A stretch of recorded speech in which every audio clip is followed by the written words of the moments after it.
This is section 4.5, day 3, and today we're going to kind of put it all together for graphing. We're going to have all of the moves, including horizontal shifts. That's usually when things get a little sketchy, so stick with me today. We're going to start off by graphing this beautiful problem, and remember, we like to do them in dab order, so that's how we want to start this. So I'm going to do D first, which is my new midline. That's down at -2. So I should do this in pencil, so I'm going to do that at -2. My amplitude then is at 3. Remember, the negative has to do with a flip. That's not your amplitude. So from here, we're going to go up and down 3. So we're going to go up 3. This is the top of our function. That's as high as it can go. And then, sorry about this, you're going to be off the graph 1. So this is as low as your graph can go, down 3. Your period is, the B is a half, which means your period is going to be 2 pi over a half. So flip that over. Times 2 over 1, that'll end up being 4 pi. Your graph currently only goes to 2 pi. You could do one of two things. I can tack on a whole nother sheet of paper here to get out to 4 pi because you're at 1 and then 2 and then 3 and then 4. I'm not gonna. I'm just going to change this to be 4 pi. Oops, then this will be 2 pi, this will be 3, and this will be 1 pi. I'm going to do the same thing over here. So if you need to change the scale on your graph, that's totally fine. Just make sure that you label it so I know what you're trying to do. So 4 pi is our period, so I'm going to close that off right there, both ends. And then we do have a reflection, so we're going to graph our sine function upside down. So I'm going to take sine, which should start at the middle, end at the middle, and in the middle be at the middle. So I got those 3 anchor points. And then it normally goes up, but we're negative, so we're going to head downward. And then 3 will be at the top. So this is the function that we have, and you definitely want to do this in pencil, because this is not going to be your final graph. Okay, so now we've got that function. Oops, I'm going to grab my pink marker, orange. And now our job, I should have said yes, we had a reflection. I have graphed it in pencil, check. And now we have a shift. Okay, so our shift is going to be left pi, which means I'm going to take every point I have and move it left pi. On my grid, the way that I relabeled this, pi for me is worth 2 boxes or 2 tick marks. So this is going to come over 2 tick marks. This one's coming over 2, coming over 2, coming over 2. And we're just going to connect those, and this is my final graph. So that's coming up. That'll go high here and then down. Just connecting those. And then I'll have kids go, but wait a minute, now it looks like a cosine. Yep. Once you shift, all bets are off. You could end up, if we'd have shifted far enough, we might have shifted outside of the box we had drawn. The box is there to help us get up to that point, to get all of that together and get graphed. And then once I start to slide it, it could slide right out of the dotted line box we made. That's okay. We're just going to continue on. Or maybe it now looks like a cosine function. That's okay. You have shifted it. Remember, cosine and sine are just shifts of each other anyway. So you've shifted the right amount to make that work. All right, next. I have got this one. Bring my pencil back. My D is 1, so I'm going to start at a +1. My A is a half, so it's going to be, you know what, sorry, I'm going to change this. I hate when I have to do a half because it ends up being so tiny. I'm going to make this be my 1, and then that'll be my half. So it just gives me a little bit more room to graph. Instead of trying to get in halfway of a box, like this much, now I've got just a little bit more room to work with. You don't have to. You could have done it that this is 1, and then you're going up half, bottom half. That's fine. Our B is 3, which means that our period is 2 pi over 3. Okay, that's interesting. That's a new period for us. If you look on your unit circle, 2 pi over 3 is right between 90 and 180, a little closer to 90, not quite halfway. So I'm going to find, here's the halfway, and I'm a little closer to 90. So I'm going to close that off right about there, and I'm going to do the same thing on the other side. So we're right about there. A little bit of a, not quite guesswork, like I know where it needs to be, I'm just approximating where it needs to be. So think of your slinky. Instead of having 2 pi to do this, I gotta squeeze it all into just that space, that tiny little space. So slinky is definitely pushed together more bumps in the same amount of space. I do not have a reflection. I do not have a shift, so this will be it. I'm going to go ahead and graph. Cosine function should start high, end high, and in the middle should be low. So kind of find the middle of your of the box that you've made. And then halfway between those two dots, that'll be your like 0.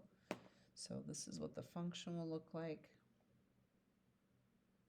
Make sure that this arrow comes back down. It can't go up and off or out of the dotted line. So make sure you stay in. We're going to do the same thing over here.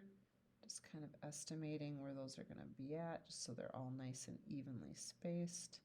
And there's our function. Next one, my D is 1, so here we are. A is 2, so we're going to go up 2 from there,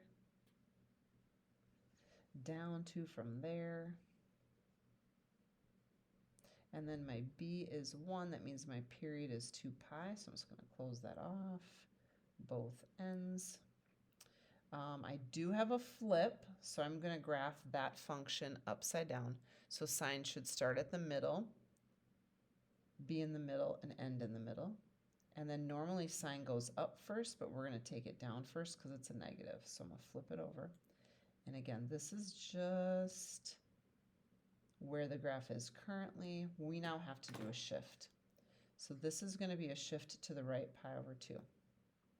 Based on the tick marks I have, pi over 2 for me is worth 2 tick marks on here. So I'm going to take everything, I'm going to move it to the right, pi over 2. So that one's coming over, 2 tick marks, 2 tick marks, 2 tick marks. And if you move this one, see now I'm outside of the box. That's okay because I'm taking this and I'm sliding it this way. I'm naturally going to move outside of what I drew. What I drew was to help me set up the dotted line so I knew what I was going to move. So middle up, middle down, middle up, middle down, middle up. So here's my function.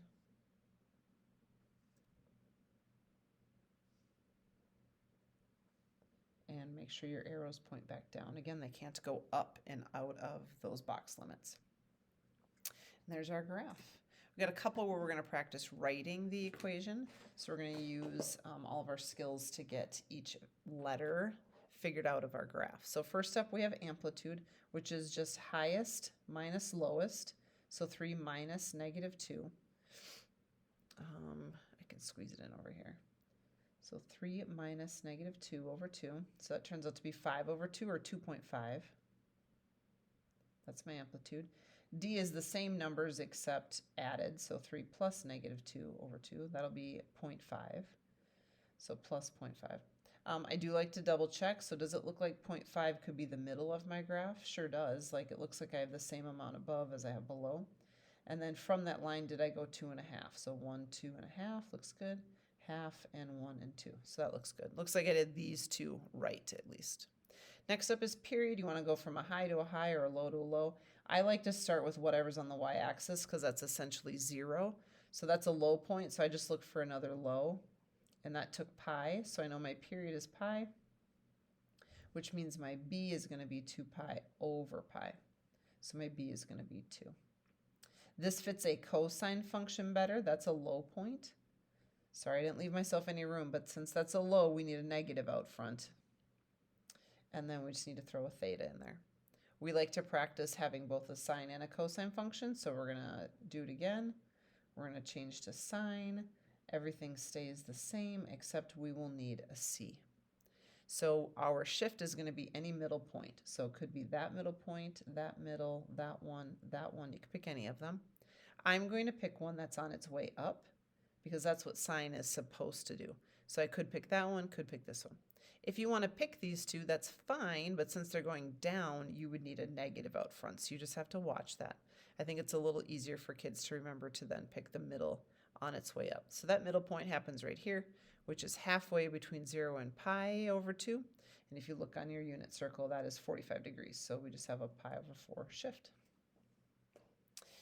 Next, last one here. So let's start off with A. Let's squeeze it in over here, which is highest, which looks like it's 3. Lowest is 1, so 3 minus 1 divided by 2, that's 1.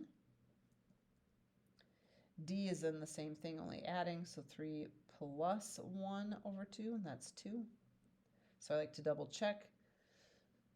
What did I just do? 3 plus 1 is 4. Oh, 4 divided by 2 is 2. But that, oh, sorry. Yep. Just kept looking at I just kept looking at the 1 thinking this isn't going to work. Okay. So 2 is where I went. That's the middle of my graph. And I went up 1 and down 1 from there. So I'm good on both of these two. Period, again, we want to look from a low point to a low point. Or from a high to a high, but I don't have another high to go to. So we'll do from a low to a low. So this low happens at negative 3 pi over 2. This low happens at 3 pi over 2. Remember, we were talking about the amount of space, so I have to kind of ignore the fact that this first one is negative. That's not so important. I just need to know that from here to there was 3 pi over 2. And from here to there was 3 pi over 2. So 3 pi over 2 plus 3 pi over 2. I need all of that space together to make my period. So this will be 6 pi over 2, which is 3 pi. So my period is 3 pi. That's not my b. My b is 2 pi over 3 pi. So my b is 2/3. This fits a cosine function better since that's a high point. And then I just throw my theta in and I'm good to go. I'm going to just flip it over and do a sine function real quick, which means we'll have a shift. Sine is supposed to be a middle place. I'm going to choose the middle going up. And it looks like that middle is right between negative pi over 2 and negative pi and negative pi over 2.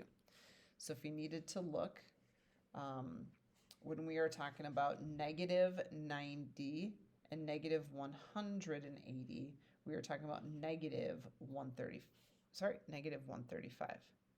So here's negative 90, here's negative pi.